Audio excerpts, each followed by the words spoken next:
Kita kayo. Yung pinaka-bata siya. Ito pa, ito tayo. Siyempre according to age, no? Yung pinaka, ano? O sino yung pinaka-head? Ate Vanessa.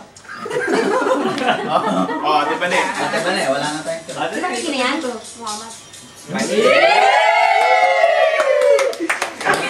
Kakilig na ba? New Year? Wala. Akala ko i-cancel eh. Sabi mo last chance. Sagutin mo na. Diba? Oo nga, One more chance. Anton! Alalahanin mo yung advice namin ni Pel. One more chance. Lahila.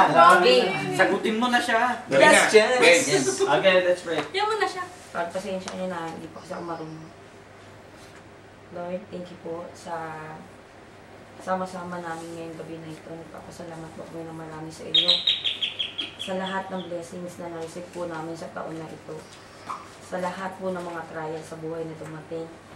Sa mga pagsubok, Panginoon, lalo na po sa mga samahan namin. Hindi niyo pa po kami pagtibayin sa mga samahan namin magkakaibigan.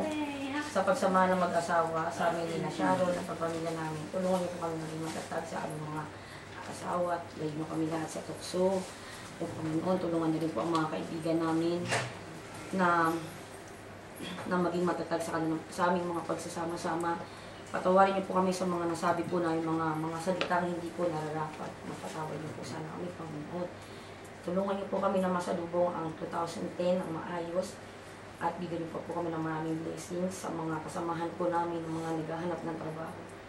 Si Shai, tulungan niyo po siya, gabayan niyo po siya, ituro niyo po sa kanya ang tamang daan patungo sa magandang kinabukasan.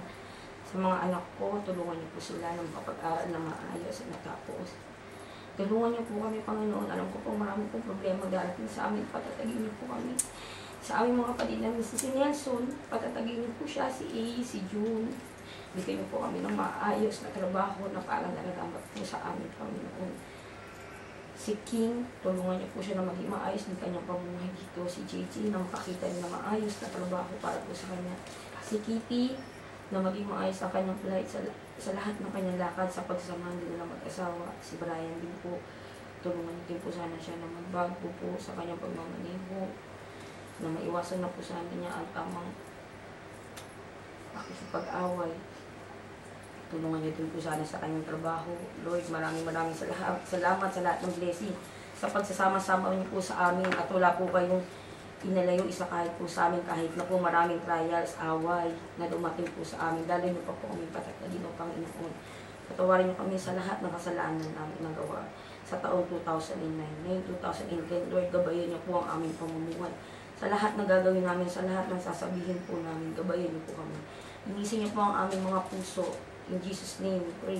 Amen. Amen.